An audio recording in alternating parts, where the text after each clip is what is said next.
Yeah, so in the next two sessions, we really want to start about the mass spec basics and define like that data frame we're looking at. And I think like for like all the tools we showcase the rest of the summer school, this is really important. So yeah, if there's any questions or doubts afterwards, like please ask. There's no bad questions. So yeah, let's make sure that we are all on the same page of like LCMS data dependent acquisition, because that's what we heavily using. So yeah, just to start very basic, mass spectrometry, it's just like measuring masses. And I find that like very intuitive. The only little bit complicated thing is that it's measuring masses of charged like molecules or ions. So we measure M over Z. Okay, that's already a little bit more complicated. So if you hear about that the first time, you really have to keep that in mind. Because for like some, especially larger molecules, that's a really important thing if we look at the data.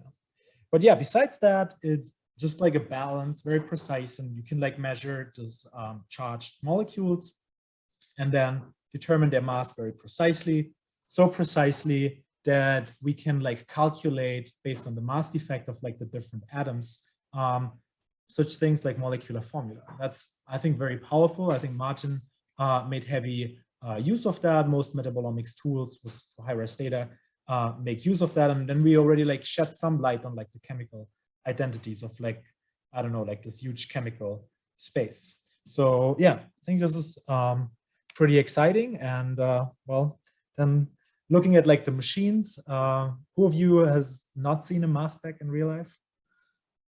Okay, most of you. So yeah, it's like just bigger boxes with like a lot of like complex things, and I think meanwhile it's mainly a big computer with like some vacuum chambers and like a mass analyzer. But yeah, like we have like this concept, you know, of like you have an inlet, you need to like ionize your molecules then in the ion source typically, and then you like analyze their mass, and eventually that contains also like a separate detector depending on like the type of mass spec. And because we're like manipulating like these ions flying around, like air kind of like disturbs us, so we like pump it out and have this typically under high vacuum. And then yeah, as I mentioned, the electronics is it's really like an essential part. And when you like look into like a Q Exactive or so, you'll see that there's mainly boards you will see inside of the box. And then yeah, obviously the computer at the downstream end, which we need to like not only acquire the data but also to analyze it. And yeah, starting with like ionization, I find this really exciting to like kind of like define chemical space first, and then maybe be a little bit aware of like the biases Martin already mentioned. And yeah, what I did here in this plot, I was simply plotting like the molecular weight of like 1 million compounds from like different bio databases, which I got kindly provided by Kai Dürkop, who you will also meet this week. And I plotted those masses versus the calculated log p value. So this is basically like the polarity. So it comes from like traditional chemical properties, the partitioning between an octanol and a water phase. But it kind of like, yeah, it's very much correlating with retention time over like a reversed phase chromatography column. So it tells you basically how polar or how well dissolvable in water this molecule is. And yeah, it's pretty interesting to look at this like chemical space of this 1 million compounds. And I hope that this is maybe somehow representative of what we may find in nature or in our systems we're working with. And now there is, I think, an important thing to be aware of, that is that like different areas of like this chemical space will be covered differently well by the different ionization techniques there are, right? And there is, as Martin said, not a one fits all solution, right? So we're kind of like looking at different areas of like this molecular space, depending on size, and polarity is kind of like main driving physiochemical features. And yeah, so again, this is yeah, like an overview. There's like different techniques. So depending on the molecules you may be interested in, you may need to use one of them. So yeah, today, I think besides like looking at all of those in detail and I don't know, explaining like the advantages and disadvantages, we only want to like focus on one, and this is electrospray ionization. Just so you know, there's other stuff. If you want to do GCMS, then you're probably going to use electron impact. So yeah, we're going to look at electrospray today, and that is because this is the most commonly used ionization technique for LC-MS-MS, which I think is kind of like the data and technique most of us are working with. Yeah, so okay, who's using ESI, electrospray ionization? Of you, okay. Who's not using ESI, but something else? Did I see a finger? No, nobody. I'm sure, like at least like as a kind of like alternative approach. So GCMS would be, I guess, a very common thing. Then you have electron impact or chemical ionization. They're also really important, but I think for the sake of time, we will focus on LCMS today. So yeah, what you have there, let's see if I can get this running, is a like pretty cool like principle, which Fenn and others got eventually the Nobel Prize for. And yeah, that is, sorry, the video doesn't work. Anyway, so yeah, we basically have like this cool thing that when we have a needle and we put like a potential on it and we pump like a little liquid through it, then we get like this very tiny droplets, right? And that in that video, you would have seen that like when I turn like the potential on and off, like that electrospray effect kind of like dies off, right? So yeah, there might be other physical concepts like also be at work, but like I think the trick is that you like put like here this potential between like the needle tip and like the inlet, and then you have like this electrospray effect. So now if you use larger flow rates, then you also have typically like some type of like gas, nebulizer gas that helps you like evaporate then like this tiny droplets. But the idea is that like at the end, you have droplets so small that like either ions like basically yeah, like expel each other to kind of like result like in single ions, or you have like an ion evaporation. So there are two models basically considered for like this ESI effect. But yeah, what is most important is that at the end there is like single like ions here left, and they then through again like a potential get sucked into like the mass spec inlet. So that's basically what's happening in your source, and then you have ions, and then you can start manipulating them. And yeah, coming back to our initial chart with like the polarity, which kind of like is kind of dictated by like the structure and perhaps by like the content of like heteroatoms. There is a lot of things that might not ionize well, right? So that depends on where we are in chemical space. And here are just like a couple of examples of things that probably ionize very well, and others that may ionize less well, right? And that is strongly correlated like to like the acidity or basicity of like the compounds. And that also dictates what kind of modes you want to use, right? So that you may have heard that there's like ESI positive mode and ESI negative mode. So depending on which way you like put that potential in, you will like create like cations or anions of your molecules, right? So, and this really like depends on the structure, how good that will work. So now think about like here an acid at the top, a carboxylic acid, like most classical functional group. Who of you think that this will work very well in positive mode? Who of you think it will work very well in negative mode? Okay. Why? Because it's like easy to take away a proton, right? So then you have like the anion of like the carboxylic acid, whereas like the proton affinity of this carboxylic acid is probably pretty bad. Hence, if you're like interested in poorly fluorinated like carboxylic acids, you know, negative mode might be the thing you want to use, not positive mode. So there again, like the analysis you do kind of dictates a little bit like what chemical space you cover. Now you can maybe run it both, right, in positive or negative mode, or do polarity switching in the same run. But yeah, you should be aware what is like kind of like observable with like the technique you use. Typically, we use positive mode. And it has not only to do with like that a lot of compounds we're interested in have like nitrogens, but also has a very practical reason that like the library knowledge is mainly acquired in positive mode. So there, I think negative mode is, yeah, I can't tell you like a precise number, but in the GMPS library, for example, most of the annotations are in positive mode. So now that's so very interesting information. I've seen that when you have a spectral match and you run your samples in positive mode and that match comes from a negative mode hit, then that is a sign that that might not be correct. Right? So there, I think being aware what you did and what others did to acquire this data that may end up in like the spectral library is really important. And yeah, so now we could go through here and look at like these different compounds, and then you could tell me what flies well and not well. If you have doubts, that's something you may want to discuss later with some people in the audience or with us. I'd be happy to talk chemistry.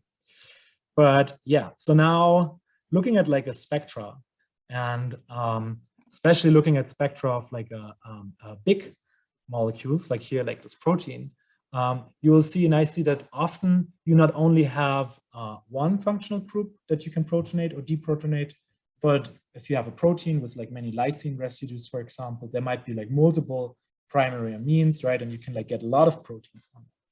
And that is exactly the point when we have to think back about like the M/Z, right? So we measure mass per charge, because that dictates what the actual like value will be that you like measure here. And if you have like 5 times charged compounds from a peptide, for example, then you will actually not see, let's say if it's like 10 kilodaltons or 10,000 Dalton, then you will not measure this as at 10,000, but like 10,000 divided by 5, right? So it would only be measured as 2,000, which is really convenient because that way we bring actually proteins in like the kind of like observable mass range of our mass analyzers. But yeah, you of course have to know that, otherwise there might be confusion. And then metabolomics, obviously we do not deal with like 10 kilodalton compounds so often, but like doubly charged species are quite common. And depending on the compound class, you know, like this is something one has to be aware of. There will be like some tick marks and enzymine you can tick to like set the maximum number of like potential charges, but I think also just knowing like why that is really important. So yeah, especially if you're starting with mass spec, that is something really important to keep in mind. And then yeah, depending on how big that molecule is, you know, the distributions of charges become like really like kind of like Gaussian, and you can put like 40 protons or so on one protein, right? And then yeah, you would need to deconvolute, but that's something for today, for another day. Okay, so now talking about characteristics, and maybe that goes a little bit towards the question we had like in the morning about like what can like the different like mass specs do. So there's yeah like a couple of I would say like general like performance values, like here there's different skills of like my Pokemon card deck I used to play with, such as like resolution and accuracy, sensitivity, and very important, linearity of the detector. So that's like the dynamic range, where you still get like a linear signal response, and also very important, scan speed.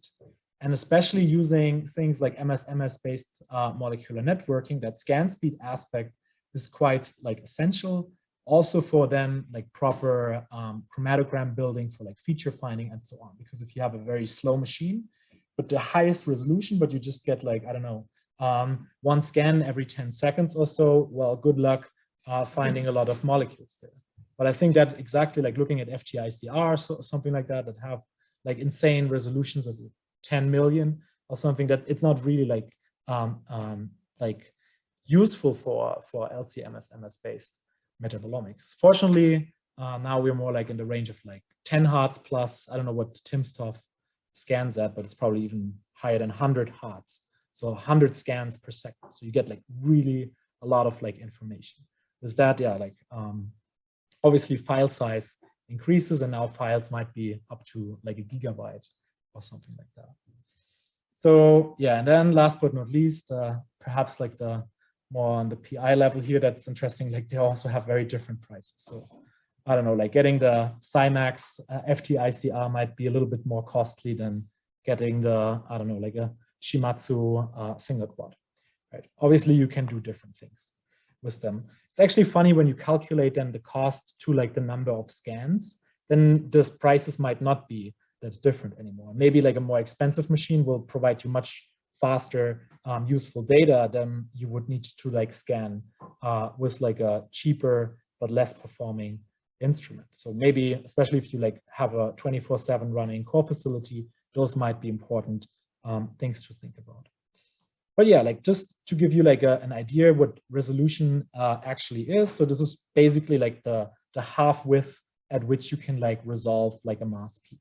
And here, so this is also I think some peptide data. So this is an isotope pattern actually, which is quite important to resolve the charge state, because you can measure that difference here, and it should be like something like 1 divided by Z, right? Because 1 would be the mass difference of like the 12C to the 13C isotope, and then obviously if you have higher charges, then this difference becomes smaller. So if you can resolve this and like measure this difference very precisely, you know already what the charge state is. So for proteins, this is really important.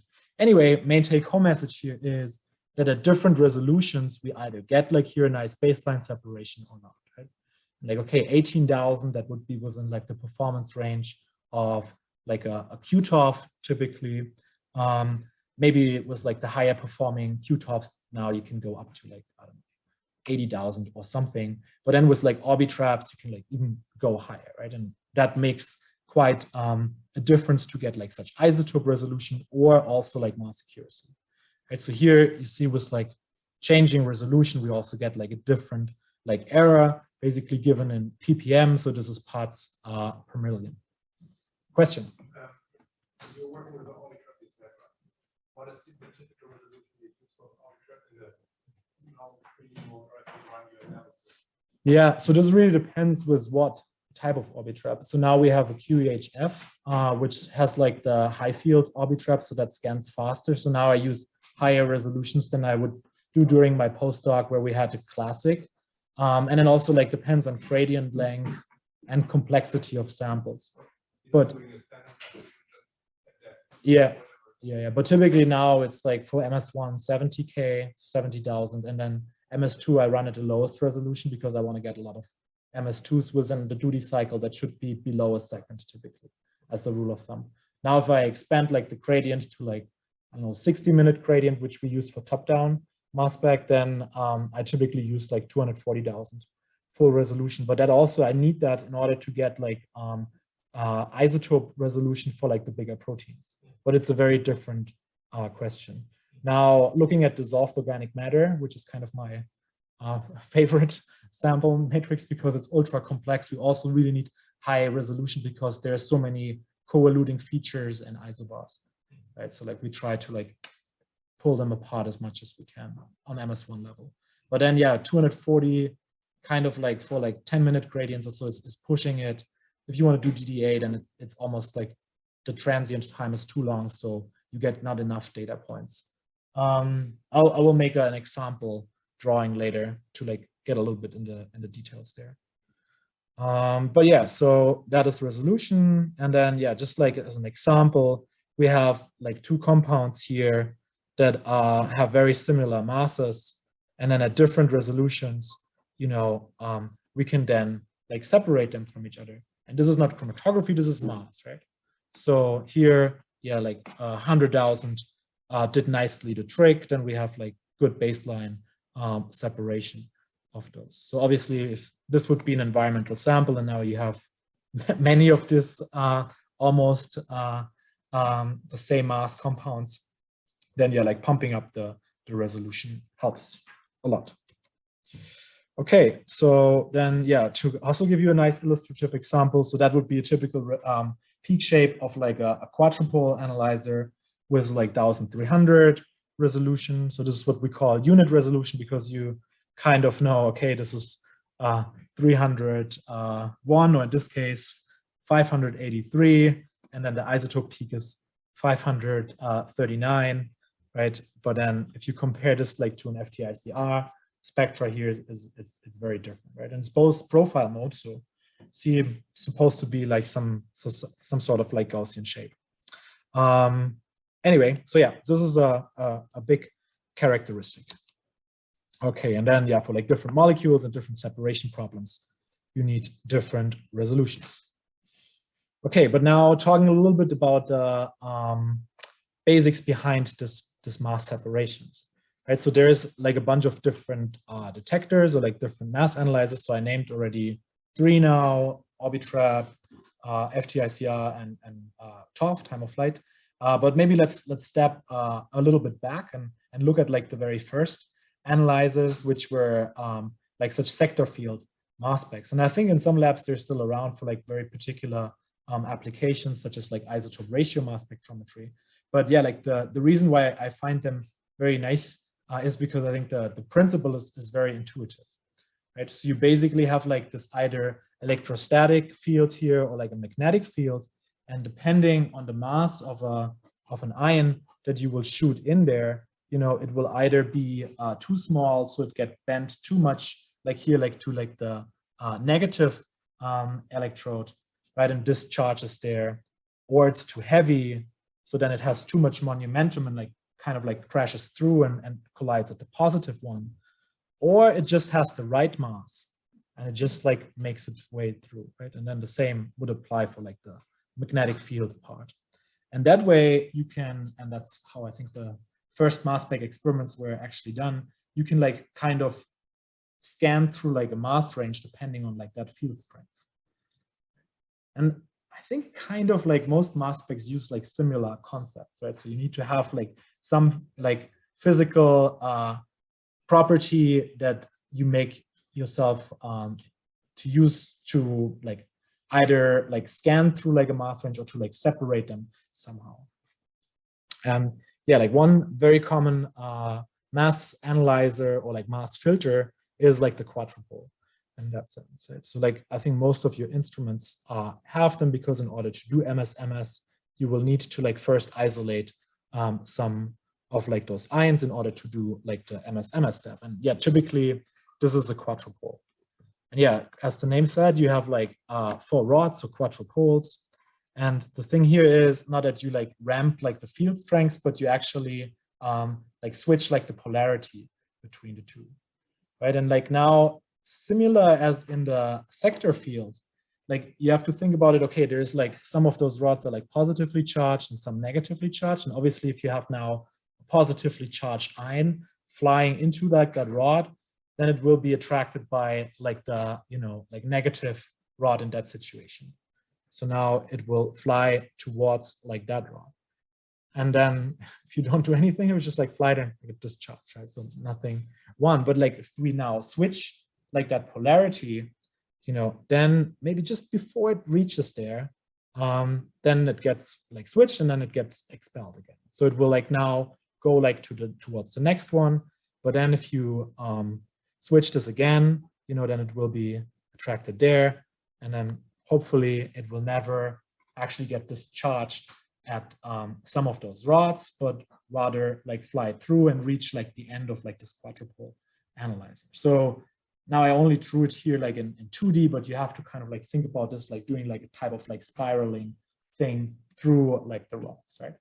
So now the funny or like the important thing is that like the frequency of like the switching, like the RF radio frequency here, is kind of like what dictates whether like a molecule like makes its way through or not, depending on its mass, right? Because like if you have, let's say, a lighter ion, you know, then it might get like more quickly like you know, like affected by this polarity switch, where it's like when it's like heavier, then it has like just more momentum, you know, and it might take like a little bit longer. So there's kind of like a very illustrative example I heard about. It's like when you think about like a big boat and a small boat trying like to like drive through like a very thin like harbor entry, right? And then like, I don't know if like one person guides them through and like they tell like the quick boat, go left, go right, go left, go right, right? They may do not like make a big change, but like the big ship, you know, if they say at a very high frequency, like go left, right, it doesn't make any effect and it just goes straight into like the wall. Yeah, we could draw that later as a fun exercise during the happy hour. But anyway, I hope you kind of get the point of like the quadrupole mass analyzer. So now if I want to create like a spectrum, right, all I need to do, I need to ramp through like this RF. And that is what a scanning quadrupole does, right? So like you kind of like change like this switching speed, so the frequency, and then get like for every speed kind of like a signal whether some molecules make it through or not. That's not very sensitive because you lose a lot of ions because they all get discharged and only you see the ions at a given time that make its way through. Hence, like the sensitivity of a quadrupole in scanning mode is not so great. But once you set it to like a single frequency and only let a particular ion species go through, then it becomes very sensitive. This is why when you do targeted analysis in MRM, so multi-reaction monitoring, you will set the quadrupoles of your triple quad to like specific like frequencies and then only let go through like a certain precursor and a certain like product. And then that's probably like the most sensitive option you have for like metabolomics with absolutely great dynamic range. So yeah, those of you who do targeted analysis, you probably have a triple quad. Now for us doing non-targeted, we kind of like also set it only to one mass, and that is the mass of like the precursor that we want to get like the MS data from. So also there, it's relatively like sensitive, but we're not using it in a scanning mode. All right, so yeah, these are different forms of like quadrupoles. So you can have it here like in this linear thing, but then there's also like this 3D quadrupole. So that's known as an ion trap. Some instruments may have that in your lab. All right, then let's go from like the quadrupole to like the next step, like a TOF. Right, so this is, I think, instrument types a lot of you have, and I think also here it's very intuitive. It's actually great to like explain mass spectrometry because like the principle is super simple. So you just like take all molecules in your sample or in a given time of your LC gradient, and then you just like accelerate them all with the same kinetic energy and let them fly through a field-free Trift tube. And then simply depending on their mass, if you know all give them all the same push, they will arrive at different times the detector. Hence, TOF time of flight relatively straightforward. And then yeah, like you measure this time that corresponds to M/Z, and then depending on how many ions collide to your detector at a given time, you get a signal, and then you get like this mass spectrum. Okay, so yeah, this is a Bruker impact. Actually, one of the labs we have this available here is pretty interesting, a nice instrument. And yeah, when you look at like the ion path here, you see the ESI source at the left.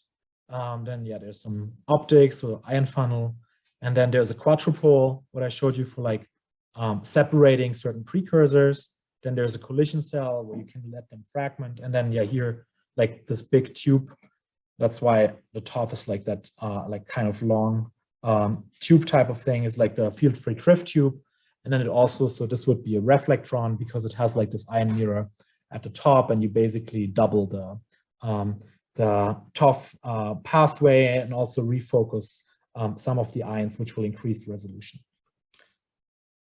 All right, so now, yeah, combining the two things, right? So now think about, we have a quadrupole time of flight mass spec, so QTOF. What we would do now here, we would just set the frequency of like that RF of our quadrupole to like a fixed value that, let's say, will result in a stable trajectory for like MZ300. You know, that way I isolate now here like this green ion that goes through, all the rest gets discharged at the rods. Then it flies into like the collision cell. We hit it with like the neutral collision gas, it fragments, and then it comes to the TOF, and then we measure the flight times of these fragments, which then would result in our MSM. All right, okay, how do we now get the intensity there? So that was, again, like the detector part at the beginning of this drawing. So there we typically use like electron multipliers think those are very typical in ion traps and triple quads or so.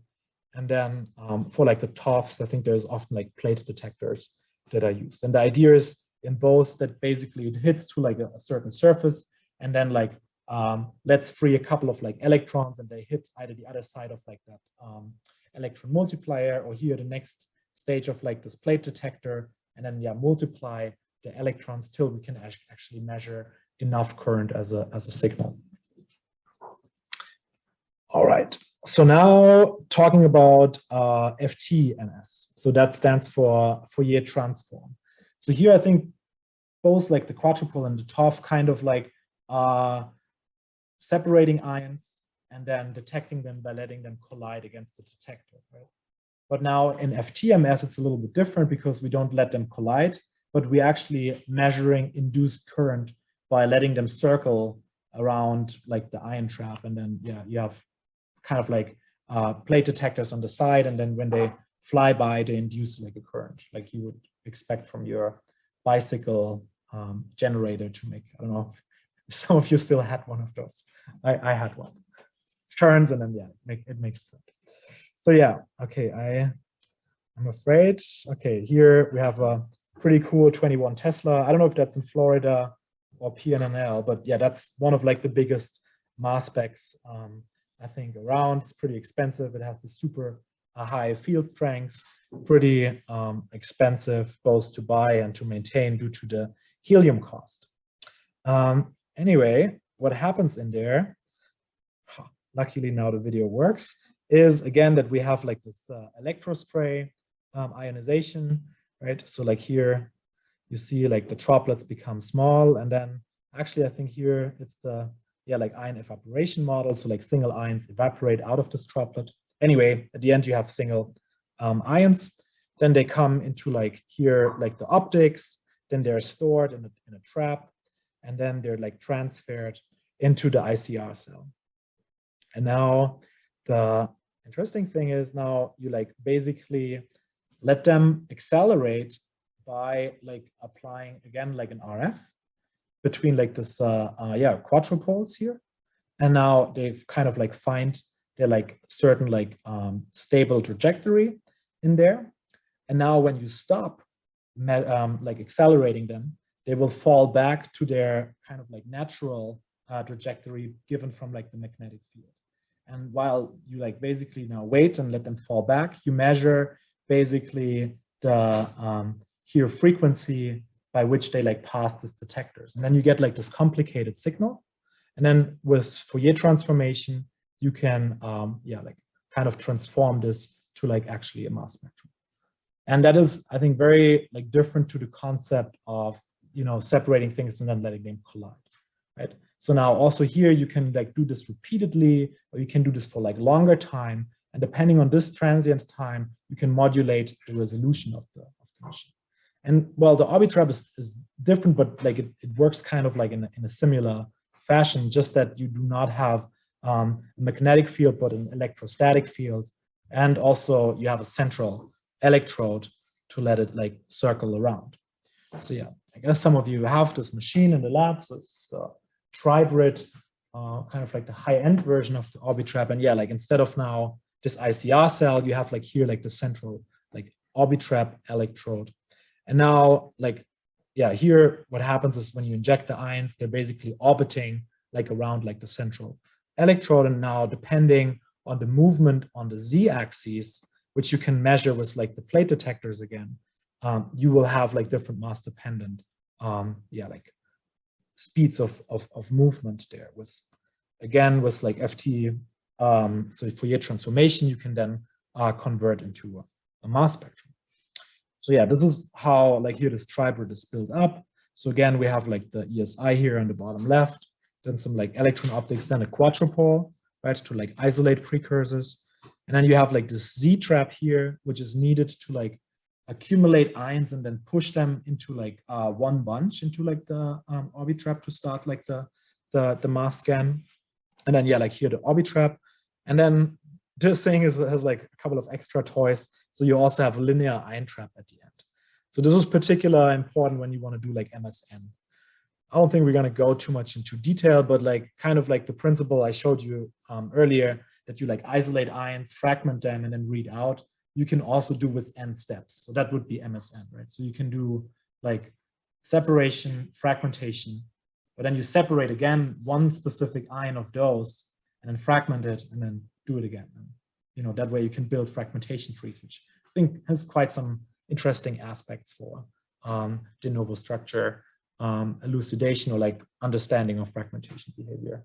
I think Corinna in the audience has some cool stuff going on with that. If you want to talk to her later, I'm sure she would be delighted to tell you about her project. Anyway, yeah, like again, that movement along the z-axis, so that would be like here, like the central electrode, you know, this is mass dependent. And while I don't fully understand the math and the physics behind it either, I think this is the main take-home message here. Depending on how fast they move, like up and down, you know, you get a different frequency, and then they have obviously a different mass. So this is very accurate, almost as accurate as FTICR. But yeah, exactly. Yeah. So then that's why like the scan time is really dependent at what resolution you measure. It's interesting because that is you can't really modulate that so much on the top, right? But here you just like pump up the transient time and then you get higher resolution. That's an interesting marketing strategy from Thermo because they limit that in the software. So you may have heard about like the Explorers series that you can buy with like 120,000, 240,000 and 480,000 resolution.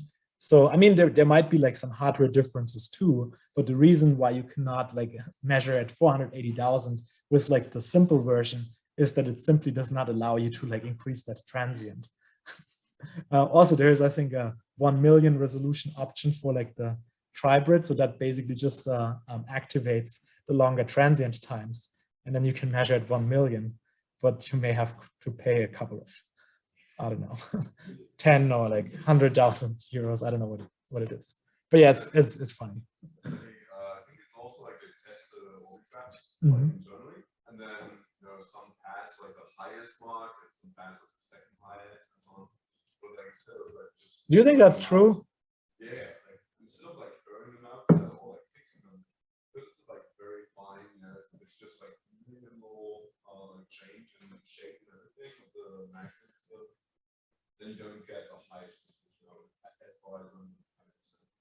They have like the B and C rate basically. Yeah. I mean, if you buy the 1 million option, they don't switch to Orbitrap for you. But I think it's a software update.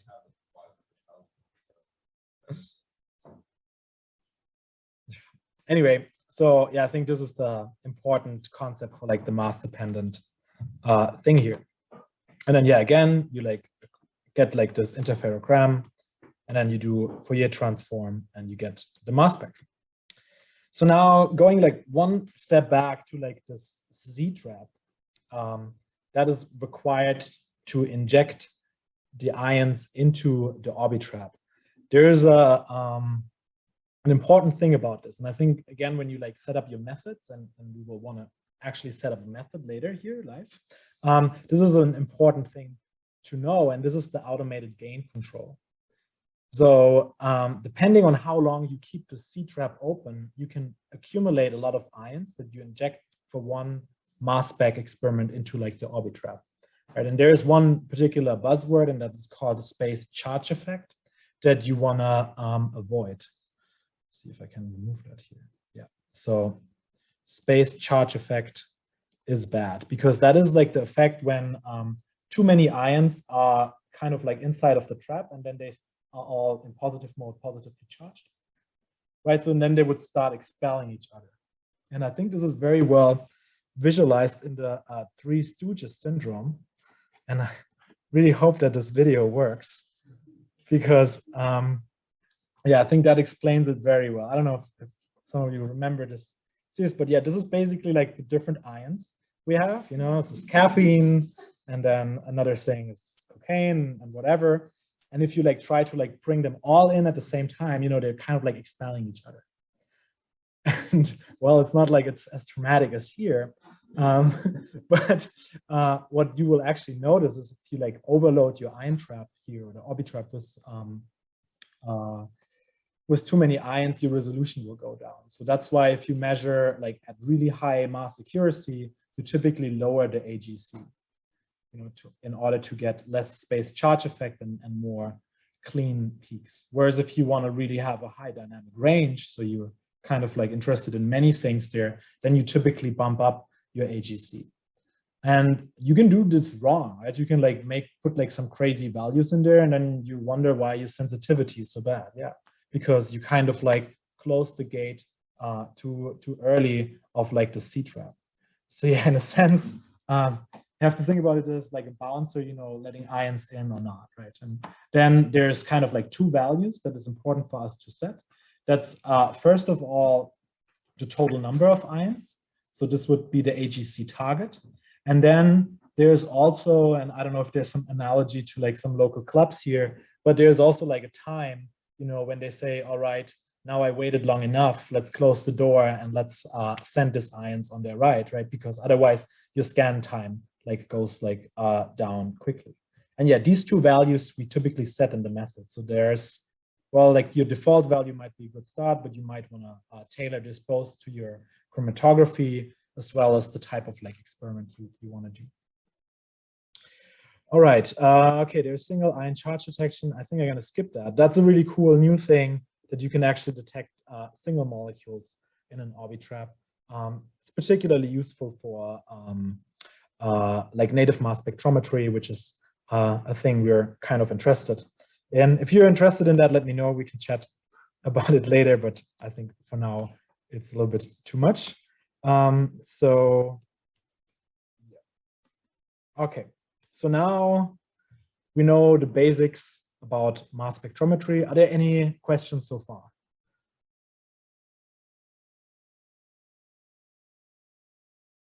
Okay, it's all clear. Awesome. Okay, so now how are we gonna couple chromatography and mass spectrometry, and how can we use MSMS there?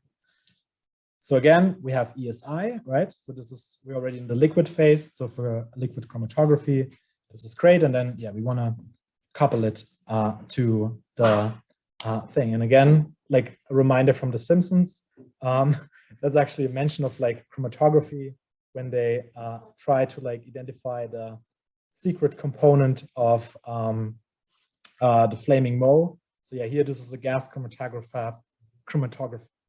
And according to the machine, the secret ingredient was love. I don't know, it's a funny thing, but it's, yeah, chromatography, super important, right? So I guess it's all of you have worked with it, like most of you know what it is. So yeah, to like also go back to like the very basic concepts, it's simply like the interaction with like molecules with like a stationary phase, right? So here in paper chromatography, you may have done that in, I don't know, somewhere in middle school or high school already. You can like see like this different drift times of like this dyes in like regular paper, right? And then, yeah, if you put this into like a liquid, like solvent, typically you will see this different migration times here. And then also if you're more on the organic chemistry side, like doing like this liquid extractions, it's also kind of like chromatography, right? So you simply separate molecules depending on whether they dissolve better like in an aquatic phase or like in the organic phase, right? And now, okay, here it's liquid, but if one of the phases is like solid, or gaseous, then you could have different types of like chromatography. So now we typically use columns. So then, yeah, now, well, you have to think about, okay, one of these phases would be actually like the beads inside of that column. So, and then you have like liquid running through, and now depending on how strong the molecules interact with like the stationary phase, they will come out at the end at different times, right? And that is all the secret about chromatography. Now we can have different like phases. Obviously, we can separate based on like polarity, through polar interactions, then non-polar interactions. That is probably like the most common thing for most of you, like C18. So reversed phase. But then as Martin showed, you can also do like ion chromatography where you actually have ion binding, or for like gas chromatography, boiling point. So there you have like one thing in the gas phase, or size exclusion, or also like certain affinities. So that for like protein separation might become very important when you put actually like a his tag at the end of your protein and then separate it by its affinity to like some nickel ions, right? So there's many different types. Again, like, yeah, probably most important is reversed phase. So here we have like this longer chains, typically C18. I think in that case it would be C5. I don't know if that actually exists, but I think that the concept is the same. So you have like this chain, and then if you have like non-polar interactions through like van der Waals forces, you know, then like the non-polar stuff sticks more in it. And like here, that molecule that actually has a hydroxy group at the top, you know, that likes it better, and like the more polar, like mobile phase, hence it goes through quickly. Okay, yeah, so there's a lot of like different chain lengths and like different like functionalizations with like phenyl group. Sometimes they put like a polar group in the middle or on the side. So these are like the secrets of like the different vendors again, and they all promise you that their column work the best. Anyway, hopefully you will get some sort of like, you know, chromatogram that has a nice Gaussian shape. And just to give you like an idea, yeah, so here again, you can calculate resolution, stuff like that, but I don't want to bore you with that. Like, so that would be a typical chromatogram we observe like on our machine with like a C18 column, and you have like this nice sharp peaks, typically like a little bit of tailing. So that's something we struggle with, but so it's not perfect Gaussian, but I think just like by the half width, it's pretty good. Okay, so now, yeah, we can obviously detect these molecules when they come out of the column. Okay, I'm gonna spoil, at the end we're gonna use some mass spec, but there's also other detectors like UV spectroscopy, fluorescence, or like light scattering, and so on. But yeah, mass spectrometry is for us today the tool of choice. Okay, and then yeah, what you will end up with is kind of like you have a separation first by the chromatography. Then you can like isolate certain like molecules in the quadrupole, fragment them, and then they go into the Orbitrap or in the TOF or whatever instrument you have. And at the end, you get an MS-MS spectrum. So now, okay, let's watch this again. See, okay, so we have the stuff go through and get like this readout. So now the quadrupole would be set in bypass. We would actually not fragment it, but we would just get like an MS1 scan. Okay. So yeah, this is the machine in our lab. If you want later at the end of session 2, who's interested and who's not seen one, I can like show you around, and we can like take a look at it in real life. If you have one in your own lab, I don't want to bore you with looking at another instrument. But yeah, so for the rest of the workshop, what is important is that we kind of like think a little bit about like the data frame that we will get out, right? And that is like here, this like 3-dimensional data structure. So we have mass, or m over z, on this one axis, then retention time, and then intensity to the top, right? And now with MS-MS, obviously it gets like a little bit more complicated, because now we have also this additional MS-MS dimension, which is hard to visualize here in our 3D world. And yeah, again, because this is really the, I think, important aspect of it. So we separate ions with that quadrupole, right? And then fragment them, and then get a second MS-MS spectrum, or like actually the MS-MS spectrum from these fragments, right? And that is kind of what helps us identify the molecule. Fortunately, this would, you know, if this belongs to like domoic acid or so, would explain somehow like the structure, because it typically fragments at certain like positions in the molecule. And I totally made this up, so don't judge me about breaking CC bonds here. But yeah, I think you hopefully get the point.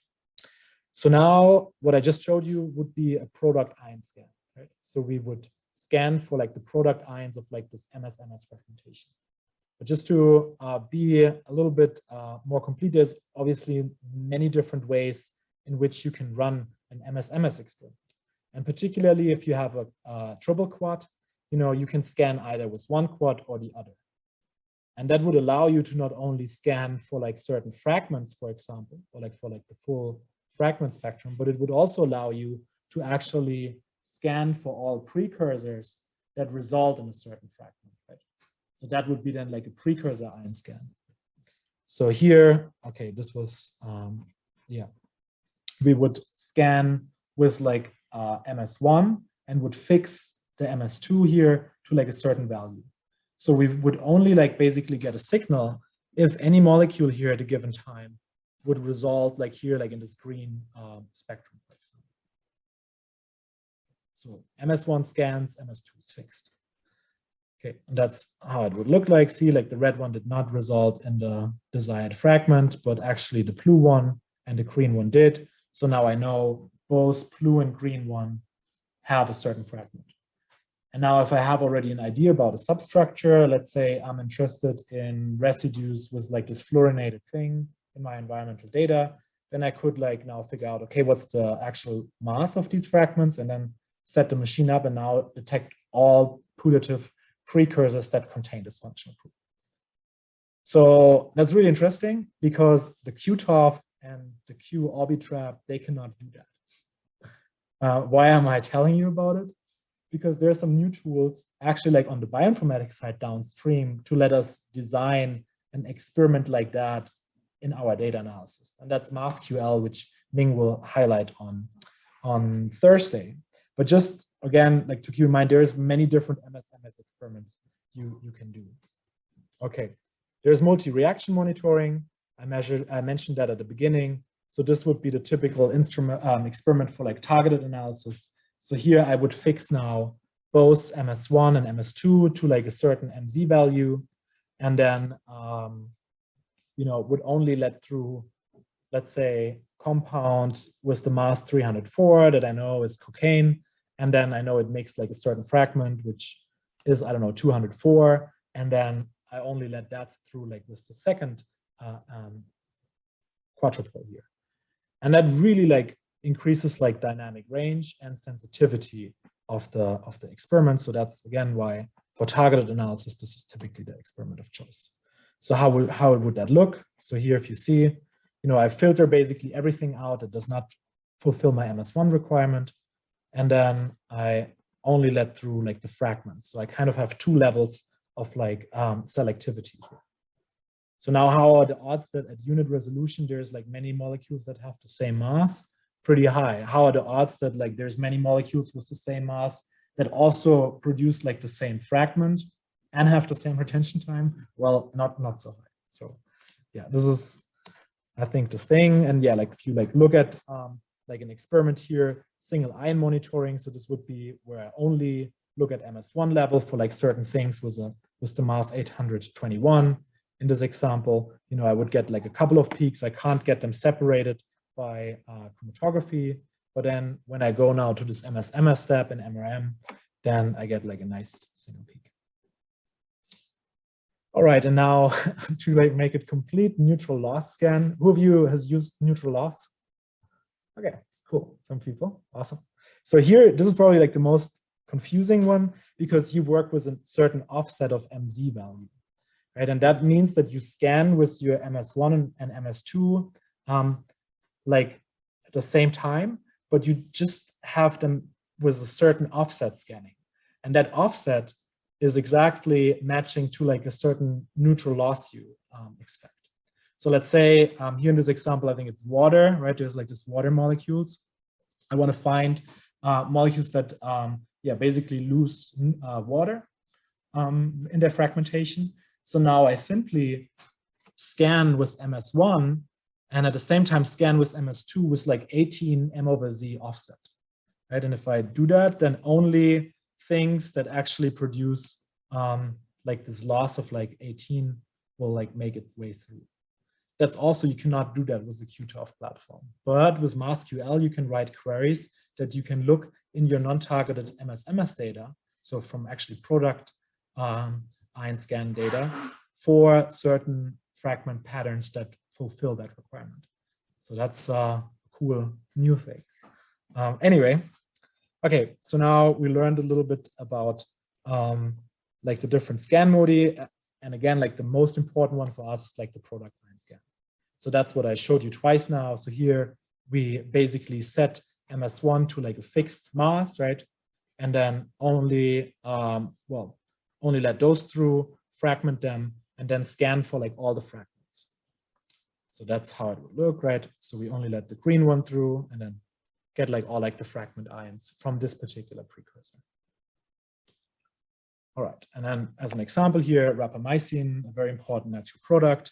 You know, at MS1 level, we would see here, well, there's like this couple of molecules. We don't really get isotope resolution, so it's probably not the greatest mass spec experiment. There's also here some delta masses of 5, which I think would be the difference between sodium and ammonia. Anyway, so we don't know what adduct it is exactly, but yeah, that's what we get. And now if we set our MS1 to like here 821 and then produce like fragment ions, you know, then we would get this product ion spectrum with like the significant pattern here. So now I can do this, of course, with things I know, but how do I do this for like things I don't know, right? So how do I know to what masses I should set up the instrument before my run, because I don't know what how many hundreds or thousands of different molecules there are and at what like particular times they come down of like the HPLC column. So that's really another super important thing. And that is that we run the machine in a somewhat smart way that is called data-dependent acquisition. So we basically acquire MS dependent on the data that comes from the machine in real time. And you have to think about it like in a way that we kind of like cycle through so-called like duty cycles. And I mentioned that term earlier because really like the time of such a duty cycle is important for like data quality. But the idea behind that is that I simply do MS1 experiment and then consecutive MS2 experiment. And on the fly, the machine decides, what did I observe in this MS1 scan? Okay, then a split second later, I isolate exactly like the most abundant ions from this survey scan and then get MS information from it. So yeah, now we kind of like can think about it. Okay, we cycle through, right? So with every new cycle, we then know, okay, what's there at the time? Let's get this and this and this fragment. Now, in order to not do this over and over again, once like a certain mass is like fragmented, we put them on an exclusion list. So it does not get fragmented over and over again, but we want to like kind of like, you know, walk a little bit down the spectral tree of like all like these different molecules and cover as many as we can. And these settings for dynamic exclusion are like really important. And if you do molecular networking or any MS2 based stuff for your ID and you do not use that, then your coverage will be like relatively small. And like looking at like public data out there, I'm surprised how often people don't use dynamic exclusion and they just get MS scans from like the same precursors over and over again. We can, for fun, like take a look at some when we show the dashboard, because there you can see this very nicely. So now, okay, how does that look in real time? So this is just like some regular like data we acquire on I think there was even an LTQ arbitrage. Anyway, you can see it cycling through like different MS events. And yeah, now here, scan time, coming back to the characteristics, is really important. Because if you only get like 1 scan per second, you know, like the time to like actually get like enough MS is really low. And now it becomes really problematic if your chromatography is very sharp, right? Because then you even have only just like a very short moment during which like the peak comes down, right? So yeah, here like the scan speed is really an important feature, probably just as important as like the resolution at which you measure. All right, I think yeah, I'm gonna show you just like some more data because like I spent a lot of time with this during my PhD. So this would be a typical B and Y ion fragmentation series from like a peptide. And this is actually peptide with like this unusual like paraminobenzoic acid moieties. Tom worked a little bit with that as well, which is like, yeah, like a super potent antibiotic and non-ribosomal peptide produced by some bacteria. So now working with this and like, getting like this MSMS spectrum of this, I also got a lot of other MSMS spectra of like that had similar patterns, right? And just like by looking at this and looking at the differences of like this ion series, we could postulate other derivatives, right? So like we observe a shift of like one of those, and that way we can maybe say, oh, at this end of the molecule, there is a delta of, I don't know, like here, this carbomoryl group, so that could explain then the thing. Okay, here we actually have two modifications, this carbomoryl group, and here like the central like cyanoalanine is actually also modified. So just by MSMS, I can start postulating like new derivatives out of like already a one known one. Or for peptides particularly, I can also like postulate a structure de novo by de novo sequencing. So this is really powerful. But obviously, it's hard to do that at scale manually. I think we're going to show you this week how we can do that a little bit faster. But just okay, to wrap up like the first part, I was like wondering, what do you think what like level of annotation these different things are I've just shown you? So Martin introduced that earlier. So this is basically like the 4 levels of the metabolomics community annotation, so not the environmental community. But yeah, like, so we basically have these different levels of certainty. And I think this is another very important take-home message for today, that if we like identify something based on an authentic standard and ideally orthogonal methods, then we should call this identified and provide like the level of evidence. So this would be level 1, right? And all the other things here, we would not call them identified, but annotated. And like matching MSMS spectra to like a library, which we will probably end up, and that's probably like the highest level of annotation we go out in most experiments. That is not like called identified, but like annotated as, yeah, like a putative metabolite based on like MSMS matching. You could call it like match to like tryptophan based on like MSMS. Now, what I just showed you would not be even that, because that is like even more putative, right? So that's postulated.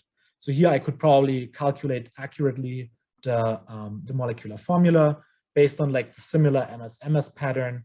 I can get some sort of like class level annotation, but yeah, that would be level 3. And then if I had absolutely no idea what it is, I just measure the mass and get like a peak in my chromatography, then this would be like an unknown level 4. So I get like a reproducible mass that I can measure and observe, but I have no idea what it is. Fortunately, we bumped up like these levels to level 1 because one of my coworkers, Leonhard von Eckartstein, did all the hard work to total synthesize these molecules based on my suggestions. And fortunately, they had the same retention time and MSMS fragmentation pattern. So then we really confirmed those as level 1. But yeah, I think in most experiments, you don't have somebody talented down the road who is willing to synthesize molecules for you. So we have to live with like these other levels. Okay, question. So this characterization is basically just based on your investing. But obviously you also know something of your samples. For instance, if you just use E. coli, basically we already know all the metabolites of E. coli, but we just don't know in all circumstances. Yeah. So that would maybe then go higher level, or would you still say no? Then no, it's still annotated. Yeah, I would say even if like that is from E. coli and I worked with E. coli, then I would still call this a level 2 if it's matched to MSMS. And you have some additional evidence, but I would only call it level 1 if you have the authentic standard and see that it also has the same retention time. And then even then there might be still like some things we can discuss about like stereo chemistry. Maybe if you do not have a chiral column, then you may cannot even be sure if it's like D or L, tryptophan in that case, right? So there's quite some caveats. And in some non-targeted experiments, particularly when those are like MS1 only, I find it sometimes shocking what like people actually like describe as like annotated, especially working with like, model organisms, and they say, yeah, we have like this great metabolic models, and we know like everything what's in there, and we just like check them off. But like, what are the odds that there are like other molecules that have like almost the same mass or the same mass? What are the odds that they're isomers, right? So yeah, I think this needs to be clear. And I mean, it's not the end of the world if you do not have more evidence, right? Just like describe it accordingly to like either this levels or like the levels Martin showed from Emma Szymanski, if you're like in the environmental field, and that communicates like the confidence you have. Cool, all right, I think that's all I wanted to show you in part one. Then if there's more questions, I'm happy to answer questions before we go to the break. Yeah. You showed a picture with orbital MS, and I've seen pictures like that before, where the collision cell is like behind the orbital, so it goes back, right? Mm-hmm. Like, what's the point of that? That's the design of the Q-exactive. It's actually a good question, which I don't really know why they did it. I think maybe it's an engineering question because they first had the exactive that did not have a quadrupole. Well, I don't know actually, but if I had to design it, I would have put it before the. So maybe it has to do with like the pressure inside. But yeah, I honestly don't know. I have a question regarding the related to MS2 coverage in the experiment. Maybe you mentioned it. What's your opinion about using an exclusion list extracted from a blank injection, for example? Because I was discussing it with a guy from Thermo, and in his opinion, like when you run a blank injection and then you do like feature detection, I mean, that depends on how your instrument is, but you end up with like hundreds and even thousands of features in your exclusion list. So the chance of missing some MS2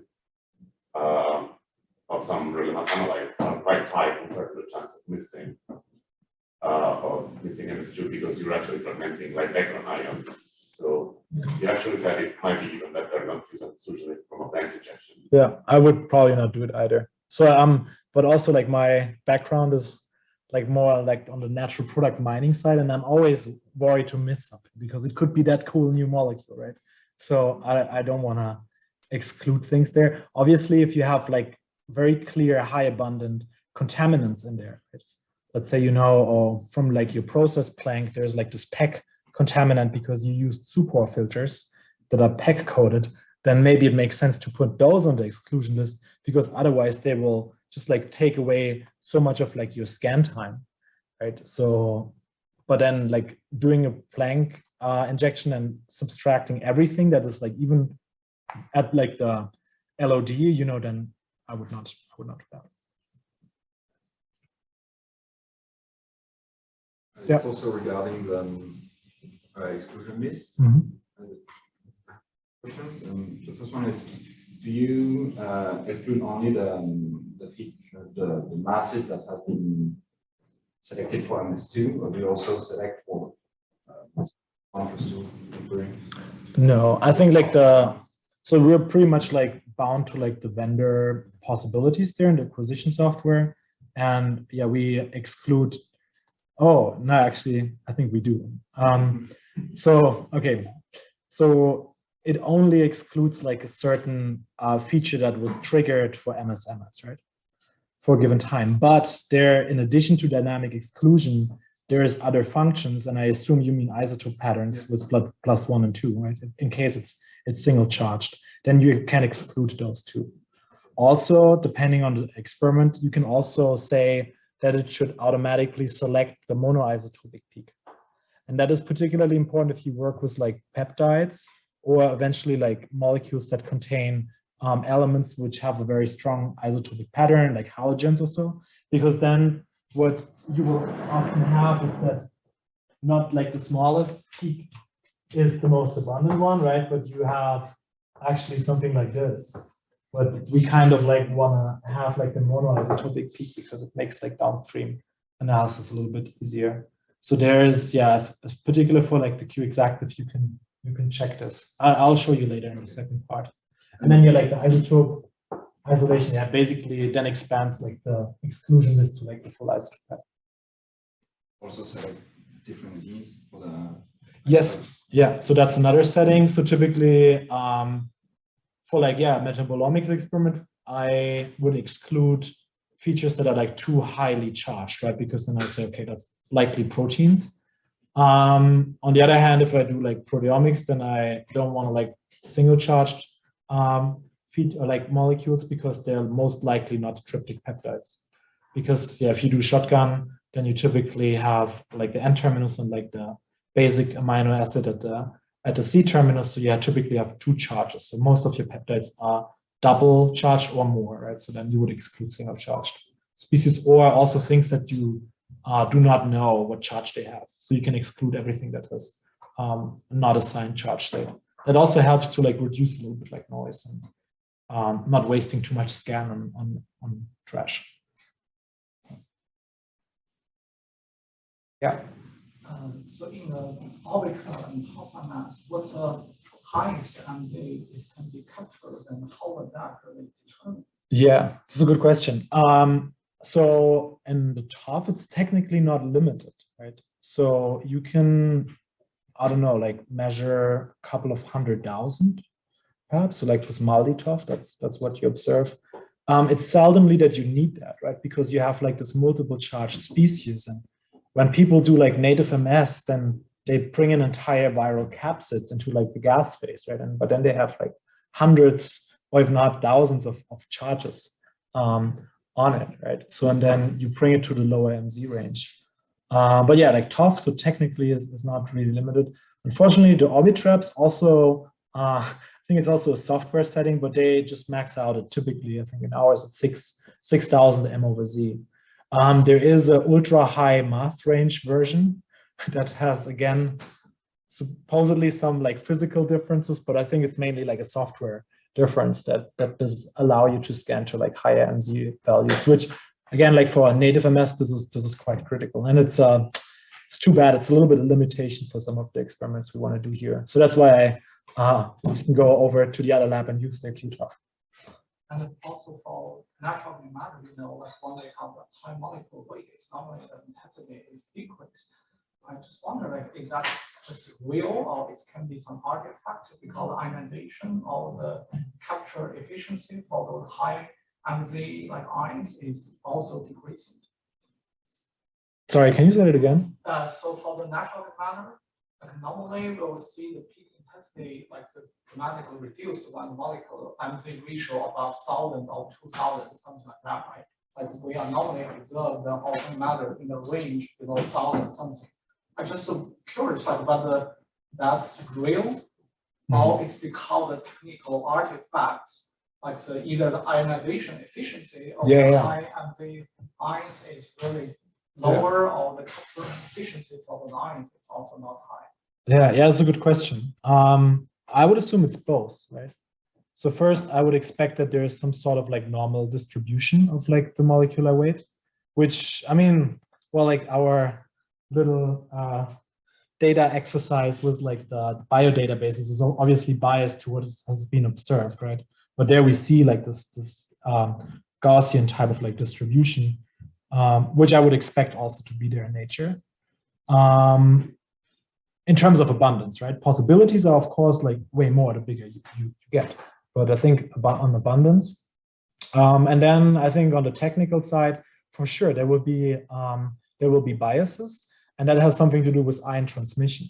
So I think like the, like ion funnel or S-lens or whatever you have that kind of like brings in the ions from like the ESI into like your mass analyzer, that's, you typically tune that to like a certain like number of like standards you have in your tune mix, and then you optimize like RF and like potential, in like that transfer electrodes, right? And those are maybe not made for like the really high MZ range, but like rather for like some smaller molecular weight compounds. Hence, like, yeah, especially if you switch between protein analysis and small molecules, I think like changing like these tune files and tuning it for like the molecules of interest is really important.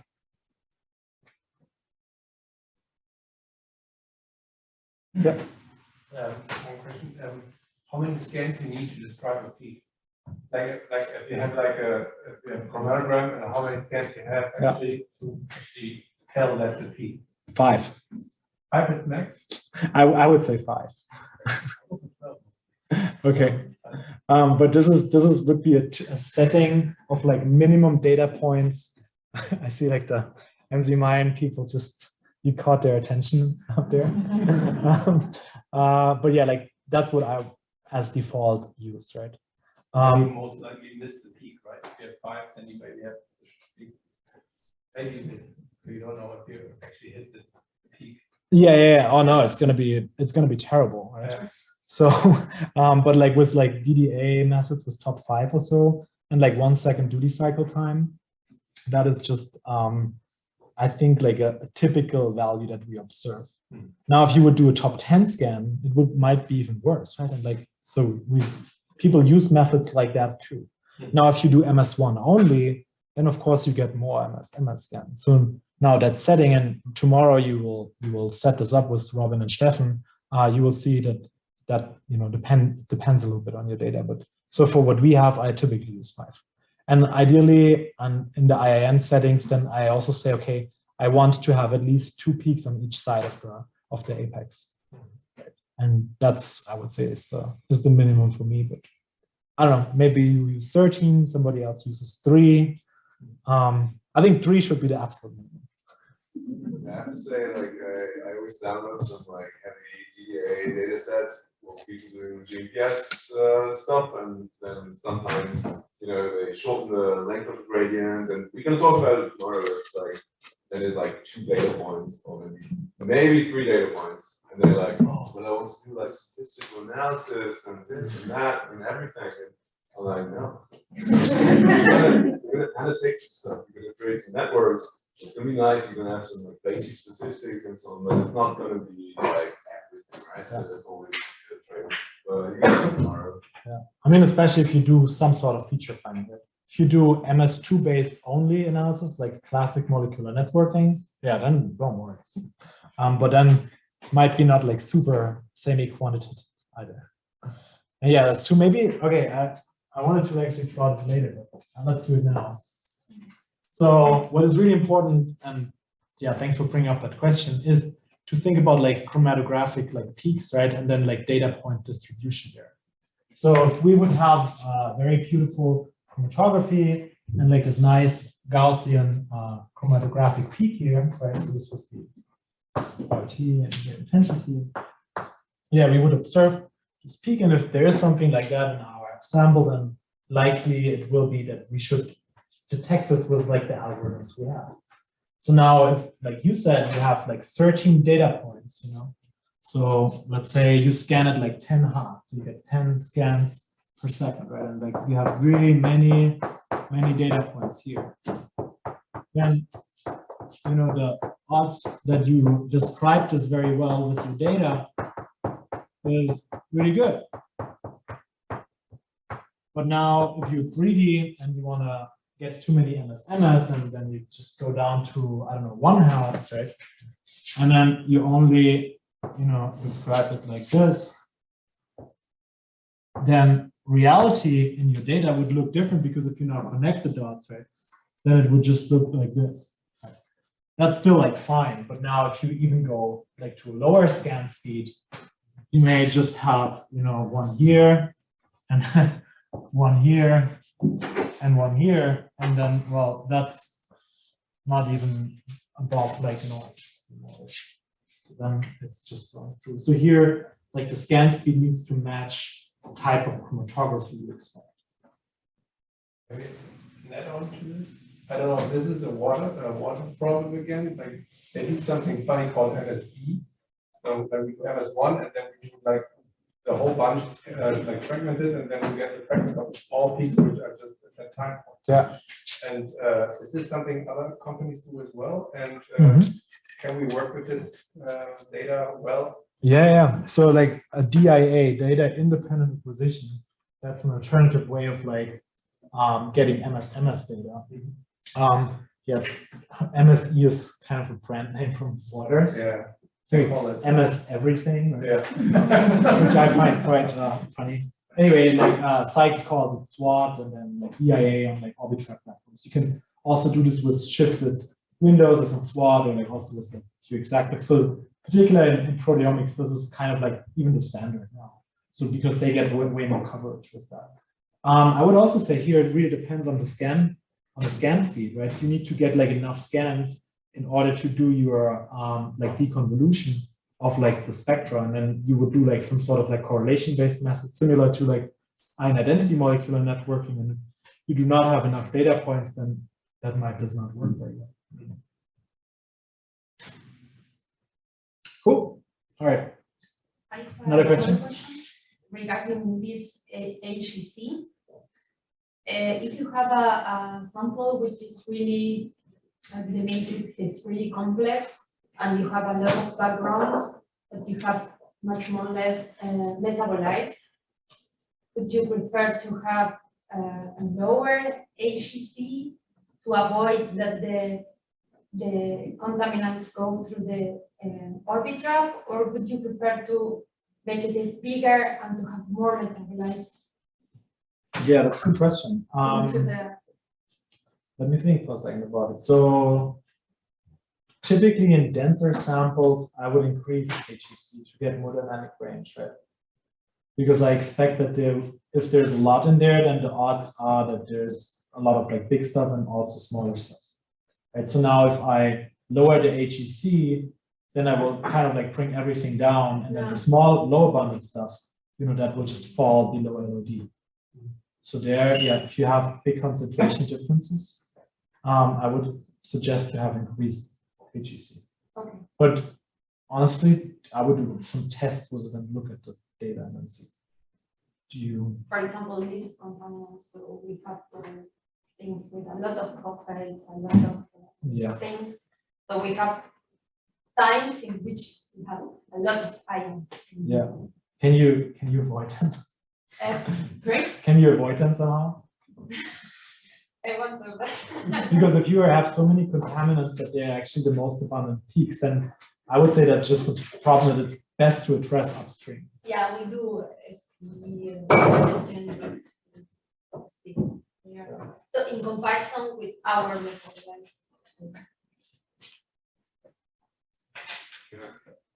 That's one thing, like HEC target is actually now like in percentage, right? Before it was like E5, whatever. Depends on the platform. The QXactive, it's ion number. I think on the IDX, it's percentage, right? Oh, okay. Because at least the IDX, like one of the newer metabolomics ones, is like percentage now. And I thought it was actually quite nice because it's like, okay, like 100% full. It's like, okay, like trap is 100% full. And that just means like one high number, right? But that kind of explains how you should think about the trash. And if there's a lot of trash coming in, and it's already like 99% full with trash, then you only have like 1% ions that you can measure, which you're actually interested in.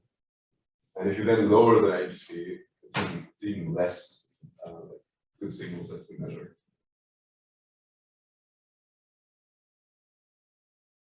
Cool. All right, let's move on. Okay, one more question. You mentioned about the doubly charged or multiply charged. We have some peptides, for example, that gives us both doubly charged and singly charged.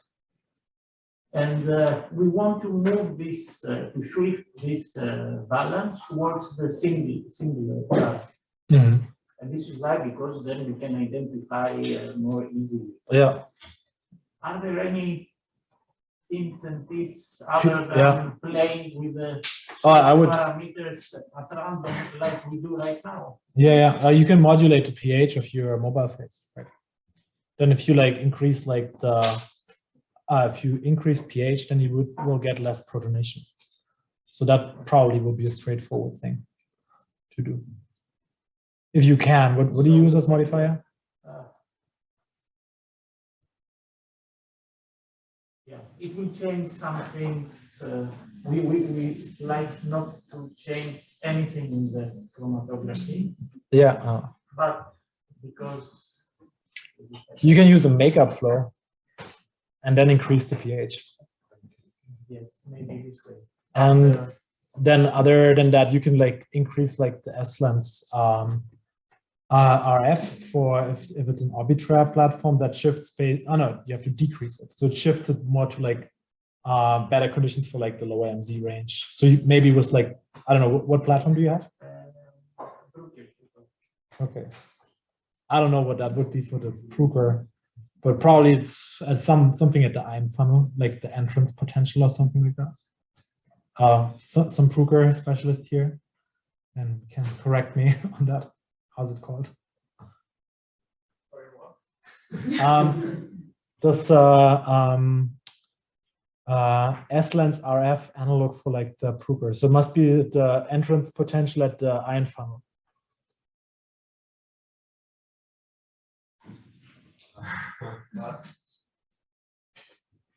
mean, there's so many, honestly, like, I always feel like demos kind of playing like softball, like, it's like, yeah, we give you one parameter, and then Bruker is always like, oh, we give you like all the parameters, and it's like 20, and it's like 20 different voltages and things that you can like set up, and it's like where the ions are being pushed into the funnel and like multiple things. So at least I feel it's not that straightforward. Like, it's not like, oh, there's one parameter that directly maps to.